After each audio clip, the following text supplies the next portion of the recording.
Hey guys, and welcome back to the channel. My name is Jaylyn. You know what time it is. It is that time of the month, my September wrap up. I'm super excited because if you don't remember from my last month's wrap up for August, I was like, y'all, it's gonna be a rapid decline because I'm starting classes and I'm just gonna be super just like overwhelmed with schoolwork. And guess what? I read 8 books. 8 books this month. I'm still pretty shook about it, not gonna lie, and I'm super excited because all 8 of them were audiobooks, which, who am I? It was the best thing ever. Libby and Hoopla are just lifesavers. I was like, thank you. I listened like when I was in the shower, when I was like in the car, when I was eating, like all the time, and it was just such a good way to keep reading when I didn't really want to open a physical copy of a book because I'm just like reading a lot for school. So, let's get into this video. I have 6 memoirs that I read this month, so I won't be actually rating them just because I feel like, what authority do I have to rate somebody's personal story and their life and their history and their background? I just don't feel comfortable with that, so I won't be doing that, but I really enjoyed all the memoirs that I'm going to talk about, so let's get into the video. Let's get in.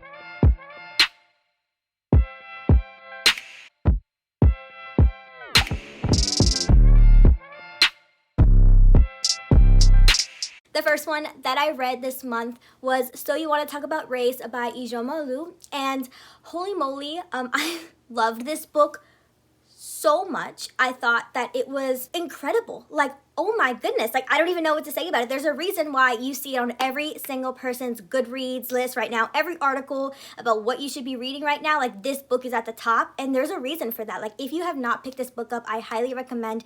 I think it is so valuable. I learned so much. I just felt like the author was super knowledgeable about all the topics that she talked about. So like obviously the book is about race, but like in our institutions, in our policies, in our politics, in our culture, and the way that's like perpetuated. And so I highly recommend. I really liked especially how the author really intertwined her own story. I feel like it made what she was talking about, like these really hard topics, something very tangible and accessible. I just really loved it. I loved it so much. So I would highly recommend that you go out and read that book. I love that this is the first book that I read this month because we started off really strong. The next book that we have is The Death of Mrs. Westaway by Ruth Ware, and I gave this book 1 star.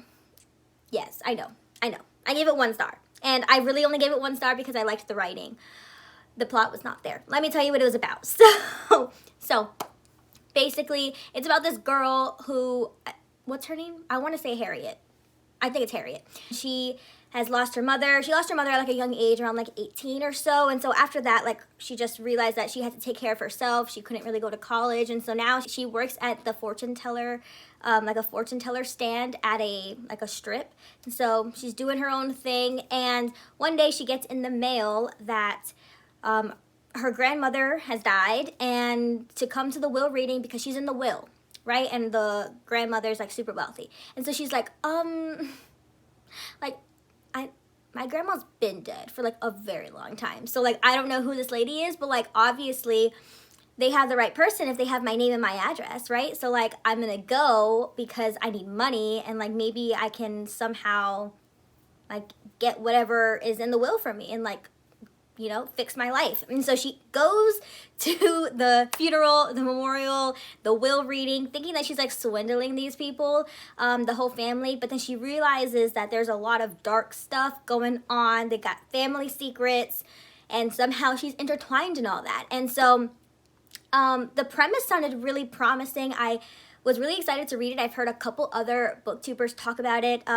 Specifically Noelle, love her so much. She was like, I think she gave this book like 4 or 5 stars. So I was like, oh my God, it's gonna be so good. And I just really didn't enjoy it. Maybe it's because I've listened to it through audiobook, but even then, like, I just didn't like the actual plot. I didn't really like the main character at all. I thought she was really boring, and I just didn't like anything that was going on. I think there was like incest. I don't know. Like, I just couldn't tell if I was like reading it wrong or like if there was something sketchy going on here. So anyways, I really didn't enjoy that book at all, and I'm really sad about it because I was expecting it to be so good. I really was. But unfortunately, that's what it is. I didn't enjoy that book that much. The next book that I read was I'm Still Here, Black Dignity in a World Made for Whiteness by Austin Channing Brown. And again, I loved this book so much. So it definitely has a Christian lens because the author's Christian. She talks about the church a lot, and I think she works for like a nonprofit organization, and just how she saw racism throughout that, which it was honestly heartbreaking and really hard to listen to and hear, just like the struggles that she goes through like on the daily as a Black woman, just like working in the church and working like for nonprofit organizations. And it was incredible. It opened my eyes to a lot of things. Something that really struck me was whenever she was talking about how when she was in school, they were like talking about like a Black poet or something like that, and they were going over a poem, and she was really, really scared because she was like, I recognize that the teacher's trying to like diversify our learning materials and everything, but I really don't feel comfortable just like talking about this stuff right now. And so she was really scared that the teacher was gonna call on her and be like, so like, what do you think about it? Because she was like the only Black person in her class. But fortunately, like the teacher didn't do that. And she ended up having like a really good discussion and really healthy, open, safe space in the classroom. And I thought that that's something that we can really take from and learn from. I don't know, I just felt like I took a lot from what she was saying. So I highly recommend, especially if you're in church leadership or just like a Christian or anything like that, to read this book. Even if you're not, I feel like it'd be a really enjoyable read, and it was just really, really valuable and super interesting. So highly recommend. I loved that book so much. The next one that I have is The Color of Compromise, The Truth About the American Church's Complicity in Racism by Jamar Tisby. And I also really enjoyed this book, so as you can tell, it also has a Christian lens to it. But I loved how much we went through like history and just like what the church has done, what the church has stood for over the years. And let me tell y'all, it's not looking good. It was not looking good. It was extremely hard to hear, and it just really showed how much work that the church has to do. It really does. The church really needs to step up, take ownership for its past, so that we can move forward to a future that is more inclusive and loving and accepting. And yeah, it was really, really hard to hear, but honestly, I'm so thankful that I did read it. I think that everyone needs to read this book, especially Christians, because I mean, you need to know our history. You need to know exactly where the church has stood on these issues of racism throughout the years, so that we can just face it head on. I mean, that's it. Like, we just need to face it. Period. But yeah, I loved this book so much. I'm so thankful that I read it. A family friend of mine actually recommended it to me, and I really respect and value that person's like recommendations, just like anything that they say. So I was like, yes, absolutely, I will be listening to that this month, and I'm so thankful that I did. I'm definitely going to buy it and probably like annotate it or something, so I can just get a lot more out of it. But yeah, highly recommend. It was incredible. The next one that I have is also a memoir. It was Washed and Waiting, Reflections on Christian Faithfulness and Homosexuality by Wesley Hill. And so let me tell you, I was a little bit hesitant and skeptical going into this book, but another really good friend of mine highly recommended it, and she was saying that she really thinks that I would enjoy it and value it. And so I was like, okay, I'm gonna give it a shot, and I loved it. I really did. Like, I was nervous in the beginning because I was like, I don't want a book that's gonna be like, this is how you're supposed to live, you know what I mean? But honestly, it wasn't that, and I'm so thankful for how honest and raw this memoir was. Like, he really, as like a homosexual Christian, he went really deep into like his own struggles and his own pain and heartache that he deals with every day. And I just felt like it was really from a place of love, and I just was like, wow, it was so good. I was so emotional throughout it, just like hearing everything that he deals with and goes through. And like, he wasn't saying like how he lives is the ideal way to live, and I really respected that, because like I really respected it. I loved it a lot, and it was just super raw. It was so good. So good. Highly recommend. It was incredible. The next one that I have was my favorite book of September. I I devoured this book. It was like a pretty long audiobook. I think around like 12 or something hours. It was pretty long. It took me about like 3-ish days to finish it. But whoa, it's Know My Name by Chanel Miller, and it was incredible. Oh my gosh. So Chanel Miller, previously known as Emily Doe, back in 2015 was sexually assaulted on Stanford's campus by Brock Turner. And it is her story throughout the trial, the trauma and the pain that she went through during this like span of like 4 years that the trial was on for. Insane. It it was making me so angry throughout, just like hearing the things that she was put through by the criminal justice system, and just like the leniency that the judges have towards perpetrators. Like, what the heck is going on? I don't understand why they treat victims this way. And it was honestly heartbreaking. But she is so strong, so intelligent, so funny, so articulate. Her writing was beautiful. I don't think I've ever read a story like this before. Like, I don't think I've ever read something like at this magnitude. I can't even explain.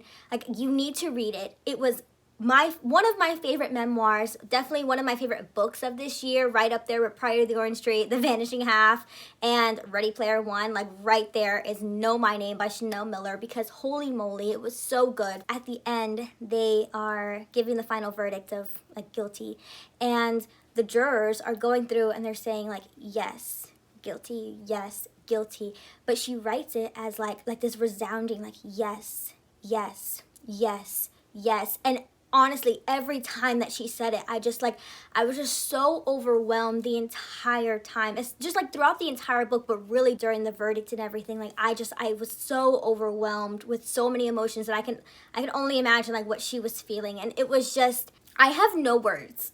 It was so good. I highly recommend that everyone reads this book, Know My Name by Chanel Miller. Like, I will talk about this book to the day that I die. It was incredible. Oh my gosh. Oh my gosh. Opened my eyes to so many things. Just, all right. The next one that I have is Home Before Dark by Riley Sager. And this was a fiction book. I gave this 3.75 stars. I loved it a lot. So I was like, okay, it's almost spooky season, you know what I mean? Like, it's like, we're getting into Halloween very soon, which I'm pumped for. I have no idea what I'm gonna dress up as yet. I was thinking I was gonna be like David from Schitt's Creek during like that scene where he's like on the baseball team.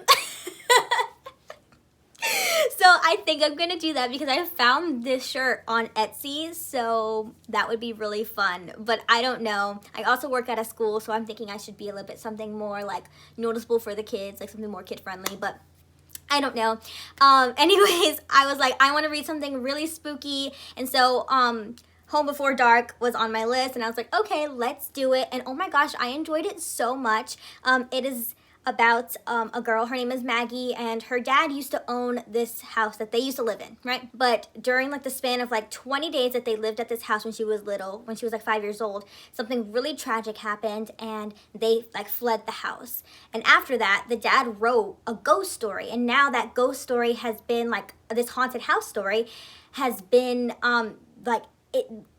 what they're known for. Like, he's super famous, and that she just has this book looming over her, and she doesn't really remember much from her time at the house.